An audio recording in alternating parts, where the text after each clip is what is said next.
Първо започва с нещо малко. Може ли да отидем на кино? И после се карате 3 дни. Молиш го, дръж ме за ръката, докато шофирам. И се прибираш с мълчание. Болезнено мълчание. Вътре в теб крещи. Как от толкова малко става толкова тежко болезнено. Отговорът е прост, но страшен. Вие имате противоположни нужди. Ти искаш близост, той иска пространство. Ти търсиш свързване, той търси дистанция. И всяка твоя нежност се приема като натиск.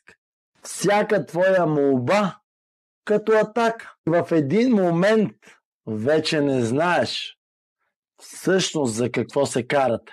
Знаеш само, че всяко искам те близо се превръща в емоционална буря. Това не е любов, скъпа.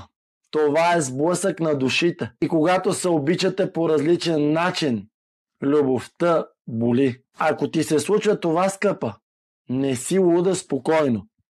Просто си с човек, който обича различно. Последвайте ме, абонирайте се за канала, скъпи дами, и запишете лична консултация с мен. Започнете да се развивате, за да се получи истинска трансформация в живота ви.